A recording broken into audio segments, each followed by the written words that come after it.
Good day, mga kayang master, eto na ang susunod na kabanata ni Mr. Daryl Darby pero bago ang lahat pa-like and share and subscribe ang ating channel, at pindutin ang notification bell para lagi kayong updated sa lahat ng kabanata, at eto na rin ang full chapter ni Mr. Daryl Darby kaya abang-abang na lang po sa iba pang mga kabanata. Marami pong salamat.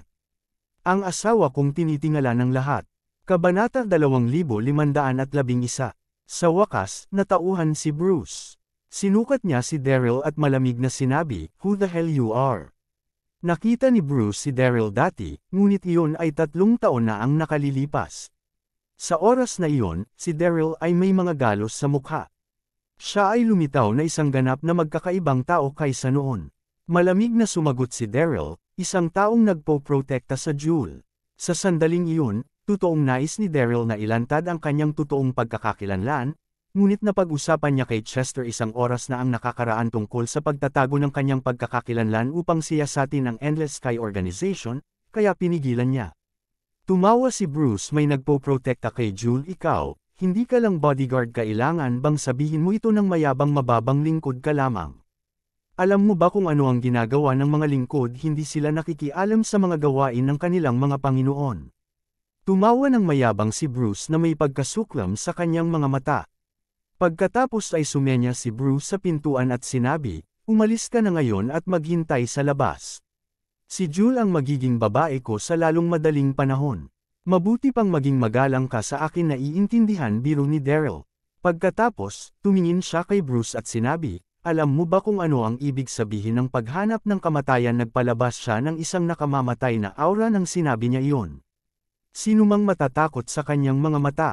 Sa puso ni Daryl, sa lahat ng kanyang mga pinagkakatiwalaan, si Jewel ang pinakahinahunan niya, ang siyang naging sanhi ng pinakamasakit sa kanya. Si Jewel din ang pinakamalapit sa kanya. Siya ang nag-aalaga sa kanya nang hindi nagagawa nang pumunta sila sa bagong daigdig.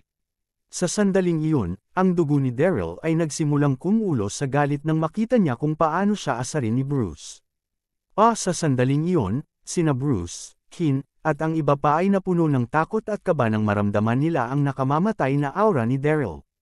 Anong nangyari? Ang lalaking iyon ay hindi lamang isang tanod. Paano magiging napakalakas ng kanyang aura? Paano mo pinangangasiwaan ang lahat ng kabayanihan sa harap ko? Sa tingin ko hindi mo alam kung sino ang kausap mo. Ang huling taong nakausap sa akin ng ganyan ay napakain na sa mga aso. Mamatay ka. Walang pasasalamat na umungol si Bruce at inatake si Daryl. Woo! Ang mga ekspresyon ng pamilya Moore ay mukhang magkasalungatan nang makita ang eksenang iyon. Bagaman tila medyo mayabang ang bodyguard, sinusubukan lamang niyang protektahan si Jewel. Inaasahan nila na hindi siya papatayin ni Bruce. Gayunpaman, sila ay nasa kagaanan ng isipin ang tungkol sa pagkakakilanlan ni Bruce. Isa lamang siyang tanod. Ang Elysium Gate ay walang pakialam kung siya ay namatay o hindi. Mahinahong ngumiti si Jewel. Si Mr. Daryl ay isang walang kapantay na bayani. Napakadali para sa kanya na talunin si Bruce. Hindi niya kailangang mag-alala tungkol doon. Bang! Sa isang iglap lang ng mata, gumalabog ang mga oras nang magsimulang mag-away ng husto sina Daryl at Bruce. Tama iyon, sinadya ni Daryl na itago ang kanyang kapangyarihan dahil nais niyang itago ang kanyang pagkakakilanlan. Kung hindi man, hindi makakayanan ni Bruce ang isang solong pag-atake mula kay Daryl dahil siya ay isang martial emperor lamang. O kahit na, ang mga miyembro ng pamilya Moore ay naguguluhan nang makita nila ito. Napagtanto nila na ang bodyguard ay nasa pantay na antas kay Bruce. Dinamina pa niya si Bruce, na hindi makalaban. Bang! Sa wakas, itinaas ni Daryl ang kanyang kamay at umatake. Pinahid niya pa atras si Bruce ng higit sa 10 metro, at ang lalaki ay kumalas. Lumipad siya na parang sirang saranggola at masamang damapo sa lupa. Paano napakabilis na nagwagi ng bodyguard, ang buong pangunahing bulwagan ay nakakabinging tahimik sa sandaling iyon. Ikaw. Matapos ang higit sa 10 segundo, sa wakas ay bumalik sa isip si Kin. Tinuro niya si Daryl at may gustong sabihin. Gayunpaman, nang makita niya ang namula ng mga mata ni Daryl, agad niyang nilamon ang mga salitang nasa labi ng kanyang mga labi. Nakakakilabot na itsura. Kabanata 2512. Halika na. Hindi na nag-abala si Daryl na sabihin pa. Ang kanyang presensya ay nakatulong kay Jul na malinaw na makita ang sitwasyon, at hinayla siya kasama nito habang papalayo siya. Sa sandaling iyon, si Daryl ay nakadama ng hindi kapanipaniwala na nagkasala. Nauna niyang naisip na kung hinihimok niya si Jul na bumalik sa kanyang pamilya, tatanggapin niya ang pagmamahal ng kanyang matagal nang nawala na pamilya. Hindi niya inaasahan na halos sirain nito ang pagiging inosente nito. Kasabay nito, lihim din na guminhawa si Daryl. Buti na lang at sumunod siya. Kung hindi, hindi siya maglakas loob na isipin kung ano ang mangyayari noon. Kagagaling lamang nila sa pangunahing pasukan ng pamilyang Moore nang ang katawan ni Jul ay naging jelly. Halos mahulog siya sa lupa. Mabilis ang reflexes ni Daryl. Dinukot niya kaagad ito sa mga braso. Nag-aalala siyang nagtanong, ano ang nangyari na mula-pula ang kaibig-ibig na mukha ni Jul habang nakatayo siya sa mga braso ni Daryl, pinapansin ang kanyang aura. Kinagat niya ang ibabang labi at marahang bamulong, kamakailan lang ay umusbong ako sa susunod na antas. Ang panloob na enerhiya sa aking patlang ng enerhiya ay nag-ambala ng bahagya habang hinihimas ni Bruce ang aking mga acupoint.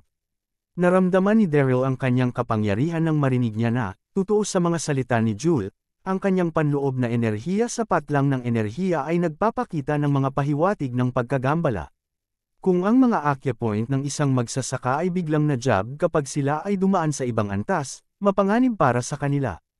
Kung ang kanilang mga ugat ay tinusok at ang kanilang panloob na enerhiya ay hindi malayang damaloy sa pamamagitan ng kanilang mga meridian, magdudulot ito ng hindi kilalang mga nakatagong panganib, o kung ito ay malubha, maaari itong humantong sa isang psychotic break. Panloob na panunumpa si Daryl nang maramdaman niya iyon. Ang Moores ay mga halimaw. Napalapit sila sa sanhi ng hindi maibabalik na pinsala ng Jul. Hindi na nag-atubili pa si Daryl. Dinala niya kaagad si Jul sa isang kalapit na hotel at nag-book ng isang silid. Pagkapasok sa silid, si Daryl ay may bitbit pa ring Jul. Binuka niya ang kanyang bibig at sinabi, huwag mag-alala, tutulungan kita na magbukas ng isang landas para sa iyong larangan ng enerhiya at meridian sa paglaon. Dala-dala pa rin ni Daryl si Jul pagpasok niya sa silid. Huwag mag-alala, sinabi niya. Tutulungan kita na magbukas ng isang landas para sa iyong larangan ng enerhiya at meridian sa paglaon. Pagkatapos, pinatong ni Daryl si Jul sa kama. Swoosh! Ang pag-iisip ni Daryl ay tumama sa hiyas. Isang kakaibang damdamin ang bumangon sa kanyang puso ng sabay.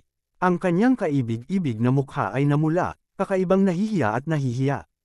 Hindi niya malaman kung saan ilalagay ang kanyang mga kamay. Sa kabila ng kanyang kahihiyan, si Jul ay nagpahayag ng matigas, Mister, hindi kailangan, kaya ko ta mag-isa. Masakit ang puso ni Daryl nang marinig iyon. Kinuha niya ang kamay ni Jul at bamulong, humihingi ako ng paumanhin. Makinig ka sa akin, mas madali kung tutulungan kita. Nga pala, Jul, humihingi ako ng paumanhin. Kasalanan ko lahat yan. Hindi kita dapat hinimok na bumalik sa iyong pamilya. Madugong impyerno. Isang pamilya tulad ng Moores, mas makakabuti siya kung wala sila. Ang ekspresyon ni Daryl ay napuno ng lamang nang sabihin niya ito, bukod sa nasaktan siya sa puso. Ngumiti si Jul at umiling. Mister, huwag mong sisihin ang sarili mo. Alam kong makasarili ang aking pamilya. Lalong nalungkot si Daryl matapos makita kung paano siya tumalikod at inaalaw siya. Si Jul ay napakabait. Wala nang sinabi pa si Daryl pagkatapos nito. Nakaupo siya na nakakross ang kanyang mga binti, tumutulong sa Jul sa pag-clear ng kanyang meridian. Isang maliit na bahagi ng isang segundo ang lumipas. Makalipas ang ilang sandali, nabawi ng mukha ni Jul ang kulay rosas na kulay nito. Ang kanyang kapangyarihan ay tumaas mula sa isang antas ng Martial Emperor hanggang sa antas ng dalawang Martial Emperor.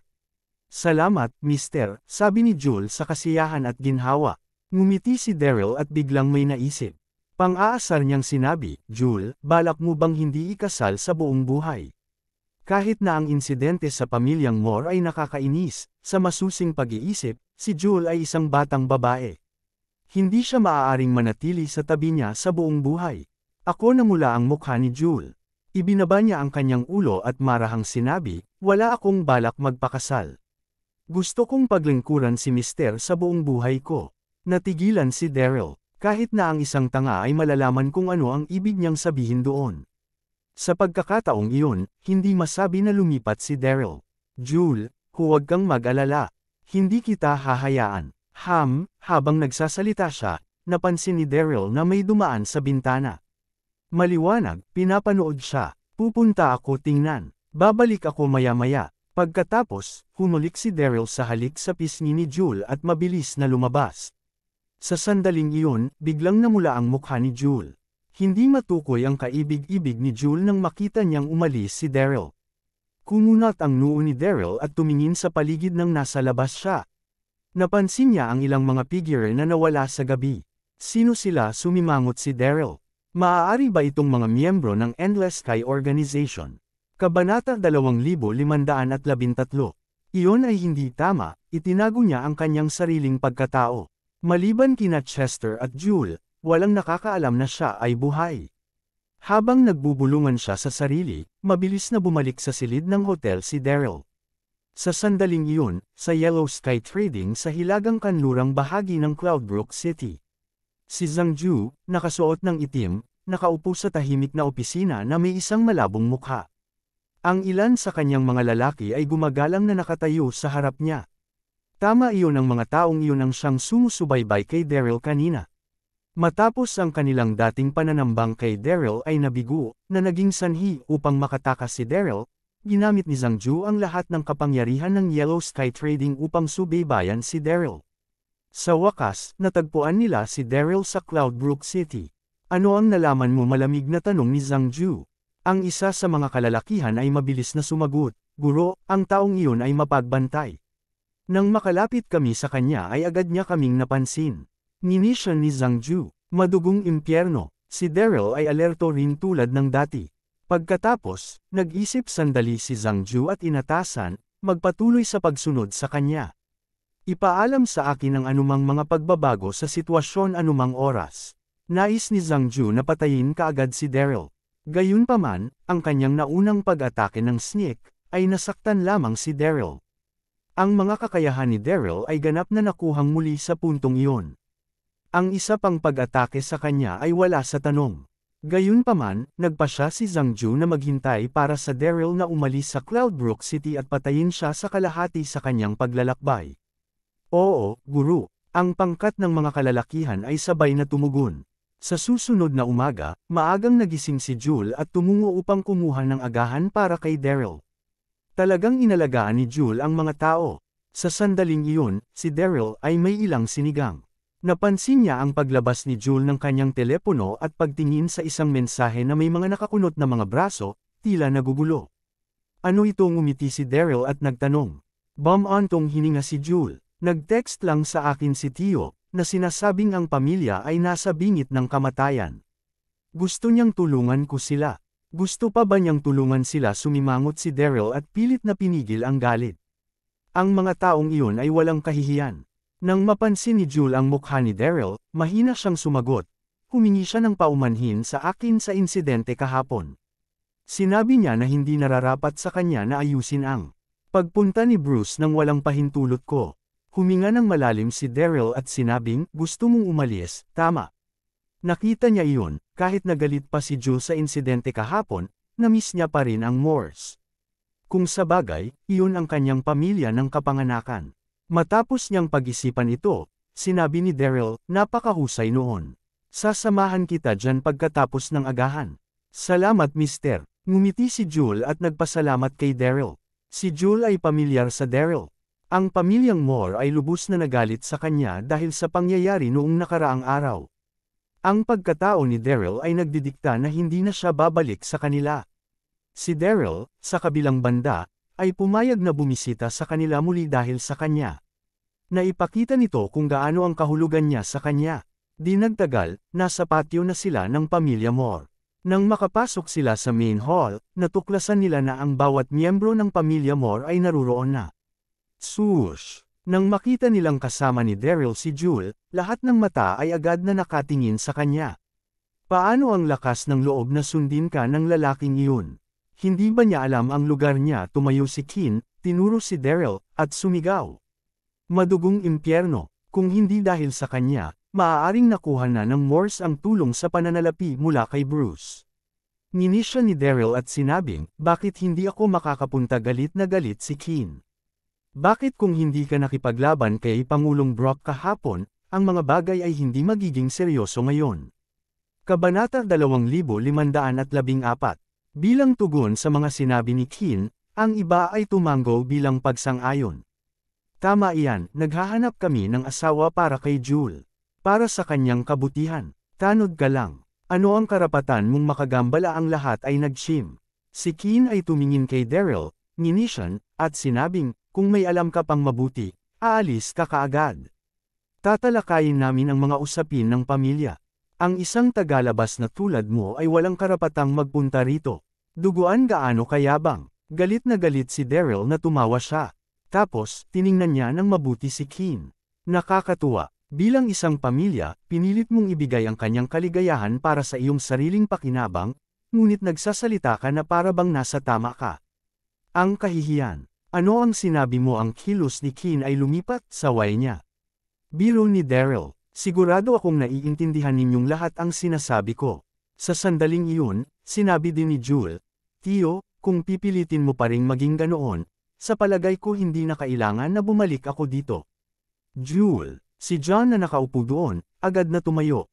Ngumiti siya ng paumanhin at sinabing, mali na gawin natin ito kahapon. Huwag magalit, huwag magalit. Pagkatapos, sinaman ni John ng tingin si Keen. Ang mukha ni Keen ay nagbago-bago sa pagitan ng pamumutla at berde. Nag-aalangan siya, ngunit pinaikit niya ang kanyang bibig. Sa sandaling iyon, isang pinsan ang tumayo at sinabi, Jewel, ipinakilala ka namin kay Bruce kahapon, ngunit hindi ka nasisiyahan tungkol dito. Sa una, ikakasal ka kay Bruce, at maaayos niya ang mga problema ng aming pamilya, ngunit nawala na ang lahat ngayon. Ang lahat ay nagsimulang humagalaw din. Oo, ito ay dapat na isang masayang relasyon, ngunit nasira ito. Si Jewel, nang walang anumang ekspresyon sa kanyang mukha, ay patag na sinabi, ano ang sinusubukan mong sabihin? Huwag talunin ang paligid ng mga palumpong, umabot sa punto. Sige, lahat, manahimik kayo, sabi ni John habang hinahampas ang upuan. Tapos, tumingin si John kay Jewel. Dahil hindi ka handa magpakasal kay Bruce, hindi kita pipilitin din. Parang ganon, maaari naming malutas ang mga isyu ng aming pamilya nang hindi bababa sa dalawang paraan. Ang una ay si Bruce. Sa pamamagitan ng pamumuhunan sa amin ng kanyang kapital, ang estate ni Moore ay maaaring magpatuloy tulad ng dati. Nakakaawa na hindi mo siya gusto, pinapag-iwan siya ng hindi masaya. Kaya't ang solusyon na iyon ay hindi ang paraan. Ang iba pang paraan ay sa pamamagitan ng Wise Cloud Group.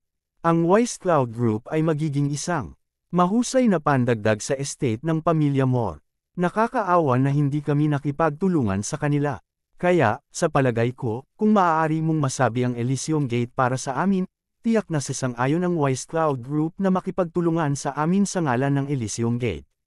Ang Wise Cloud Group medyo natigilan si Daryl. Pakiramdam niya ay pamilyar ang pangalan. Di nagtagal, naalala niya. Si Clara, na kanyang sinagip mula sa wasak na templo noong isang araw, ay ang pangulo ng Wise Cloud Group. Sa oras na iyon, binigay pa ni Clara kay Daryl ang bihirang at mahirap hanapin ng langit na pag-ayos ng mga bato bilang isang uri ng pasasalamat. Hindi, umiling si Jewel. Ang kanyang magandang mukha ay puno ng pagpapasya. Tiyo, malinaw na sinabi ko ito kahapon. Ang Elysium Gate ay napakahigpit at may disiplina. Pinagbawalan nila ang sinuman na makisali sa anumang mga aktibidad na pangkomersyo. Natatakot ako na hindi ako makagawa ng isang pagbubukod para sa iyo. Swoosh! Nag-iba ang kilos ni John. Galit na galit siya. Tumayo siya at saway, Jewel, nakagawa na ako ng mga kompromiso. Bakit ang tigas ng ulo mo? Kaya mo bang panuurin ang ari-arian ng pamilyang Moore, na daan-daang taon na, nasa ilalim ng kanal? Sa mga salitang iyon, tumayo din si Keen at ang iba pa at sumigaw kay Jewel, emosyonal na pinapahirapan siya. Kinagat ng labi ni Jewel. Galit na galit siya, subalit hindi niya alam kung ano ang sasabihin sa kanya.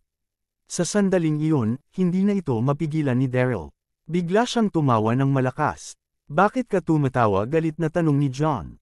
Si Daryl, na may isang ekspresyong punong-puno ng panunuya, ay nagsabi. Natutuwa ako kung paano ang isang pag-aari ng pamilya na nasa paligid ng ilang daang taon ay puwersahang ginugulo ang isang batang babae at magiging matuwid tungkol dito. Sa palagay mo hindi nakakatuwa si John ay matengkad. Iyon ay isang isyu sa pamilya para sa mga Moores. Wala kang karapatang magbigay ng puna tungkol dito. Gayun din, anong impyerno ang alam mo tungkol doon, bodyguard ka lang. Kabanata 2515. Woo! Huminga ng malalim si Daryl. Dahan-dahan siyang lumakad sa gilid at umupo sa isang upuan. Sinabi niya walang ekspresyon, kaya lahat ng gusto mo ay sa trabaho na may Wise Cloud Group, tama. Ako ay ilagay mo sa usap sa pamamagitan ng mga ito, ngunit hayaan mo akong maging malinaw. Pagkatapos nito, wala sa iyo ay maaaring mag-abala kay Jewel muli. Ano natigilan ang lahat ng marinig iyon, at pagkatapos ay tumawa sila ng tawa. Haha! Ano sa mundo ang pinag-uusapan ng lalaking iyon? Maaari niyang i-connecta ang mga ito sa Wise Cloud Group, isa lamang siyang tanong. Paano siya ay maaaring malaman ng mga tao mula sa Wise Cloud Group ang kanyang boasts ay isang maliit na masyadong pinagrabe? Sa sandaling iyon, ang lahat sa pamilyang Moore ay tumawa sa pangungutya kay Daryl. Pinansin ang mga ito. Kinuha niya ang kanyang phone sa labas at nagpadala ng mensahe. Tama iyon, Daryl nagpadala ng mensahe sa Clara Wise. Sa sandaling iyon, Jewel stood tahimik sa tabi Daryl, na may isang ngiti sa kanyang mukha. Alam niyang doon ay wala Daryl ay hindi maaaring gawin. Since sinabi niya na siya ay nagkaroon ng isang paraan, siya ay tiyak na nagkaroon ng isang paraan upang gawin iyon. Nang makita ni Juan at ang iba na panuurin, nagulat sila. Nadama nila na ang isang bagay ay off. Hindi ba ang bodyguard ni Jewel ang taong iyon? Bakit Jewel nakatayo, gayon pa man siya ay pag-upo? Oh sir, ang pangulo ng Wise Cloud Group ay narito. Kanan sa sandaling iyon, ang isang tao sa labas ng main hall yelled, na magambala suspicions ng lahat. Pagkatapos, natigilan ang lahat. Tumayo agad si John. Sa sumunod na segundo, isang maliit na figure ang lumakad papasok sa hall na dahan-dahan. Sinamahan ng dalawang lalaking nakasuot ng itim. Si Clara Wise iyon. Natanggap niya ang mensahe ni Daryl ilang sandali ang nakakaraan at nag-usisa tungkol dito. Hindi siya nag-atubiling magtungo roon matapos malaman na ang Darren Derby ang nagligtas sa kanyang buhay. Pangulong Wise, maligayang pagdating, maligayang pagdating. Karangalan ng pamilyang Moore para sa iyo na narito. Ngumiti si John at naglakad pasulong, binabati siya ng magalang at inunat ang kanyang kamay. Gayunpaman, walang balak si Clara na makipagkamay sa kanya. Diretso siyang naglakad papunta kay Daryl. Si Darren, ang aking tagapagligtas. Ikaw talaga. Nanginginig na ngumiti si Clara. Kung walang gaanong maraming tao sa paligid, yayakapin niya sana si Daryl. Nang matanggap niya ang mensahe ni Daryl, nagdududa pa rin si Clara tungkol dito. Natuwa siya na makita siya ng personal. Ano tagapagligtas na taranta ang lahat? Napatingin sila kay Daryl sa sobrang pagkataranta, sila ay naiimik. Hindi ba siya bodyguard lang? Bakit magalang at magalang ang pangulo ng Wise Cloud Group sa kanya? Sa eksaktong sandaling iyon, sa mga kalsada sa labas ng patio ng pamilya Moore, isang batang lalaki ang nagtago sa likod ng puno habang pinanood niya ang sitwasyon sa pamilyang Moore. Pagkatapos, inilabas niya ang kanyang telepono at tumawag. Master, ang pamilyang Moore ang kasalukuyang target. Gayun din, narito ang pangulo ng Wise Cloud Group. Siya ang hinuhuli namin dati. Kagiliw-giliw, si Zhang Ju, sa kabilang dulo ng tawag, ay lumusot. Mukhang ang anti-gang item ay kasama ni Daryl. Tama iyon, dati, pinadala ni Zhang Ju ang mamamatay tao na nanghuli at pumatay kay Jeffrey Wise. Ang susunod na segundo, Zhang Ju inutusan, panuurin ang mga ito malapit. Kapag umalis na si Clara, patayin mo na siya. Pagkatapos, akitin si Daryl palabas. Dahil siya ang may gusto upang manghimasok sa buhay ng ibang tao kaya marami, kukunin ko na bigyan siya ng pagkakataon na gawin ito. Oo, Guru. Kabanata 2516. Hindi nagtagal, maraming mga mamamatay tao ang nagtago sa paligid ng mga pangunahing ruta sa labas ng Cloudbrook City, salamat sa pag-set up ni Zhang Ju. Samantala, sa pamilyang Moore, nag-sign ng isang kontrata si Clara sa pamilyang Moore sa kahilingan ni Daryl. Sa sandaling iyon, ang bawat miyembro ng pamilyang Moore sa pangunahing bulwagan ay tumingin kay Daryl sa ibang ilaw. Laking gulat nila. Siya ay isang tanod lamang, mayroon siyang ganoong malawak na koneksyon. Hindi ka panipaniwala na maimbitahan ng personal ang pinuno ng Wise Cloud Group. Walang maniniwala dito kung hindi nila ito nakita para sa kanilang sarili. Hindi nag-abala si Daryl na kausapin sila. Sinenyasan niya si Clara at Jewel na umalis kasama siya. Bago siya umalis, lumingon si Daryl upang tignan si John at ang iba pa. Ang iyong pamilya ay hindi dapat nasa anumang krisis. Mas mabuting manatiling tapat ka sa iyong mga sinabi. Wala nang makakaistorbo kay Jewel. Pagkatapos, pinangunahan ni Daryl sina Jewel at Clara. Mr. Darren, nang nasa labas na sila, nasa sabik si Clara na sinabi, ikinalulugod kong makita ka ulit. Magsama-sama tayo sa pagkain. Ngumiti si Daryl at magalang na tumanggi. Hindi na kailangang maging magalang. Kailangan ko pang alagaan ang ilang mga bagay. Pagkatapos, Daryl tila sa may iisip ng isang bagay. Malubhang binalaan niya, Miss Clara, Cloudbrook City ay medyo hindi ligtas kamakailan. Nararamdaman kong hindi ka muna dapat umalis dito. Manatili ng 2 pang araw o higit pa bago ka umalis. Hindi alam ni Daryl kung bakit, ngunit pakiramdam niya ay parang may mangyayari. Gayun din, medyo hindi tama sa kanya na bitawan si Clara doon. Kung sabagay, natanggap na niya dati ang mga nag-aayos ng batong langit ng kanyang ama. Ito ay hindi maliit na bagay. Pagkamatay ni Jeffrey, tiyak na si Clara ang susunod na target. Napakahusay, sabi ni Clara na may mapang-asang ekspresyon. Tumanggaw siya at sinabi, tatandaan ko ang babala mo. Nagpaalam si Clara kay Daryl at nakakita ng isang hotel sa sentro ng lungsod upang manatili sa ngayon. Mister, kagagaling lamang nila ng tanungin ni Jewel, dapat ba nating ipagpatuloy ang pagsisiyasat sa Endless Sky? Tumango si Daryl. Pagkatapos, nag-isip niyang mabuti, huwag mo akong tawaging mister mula ngayon. Ang pangalan ko ay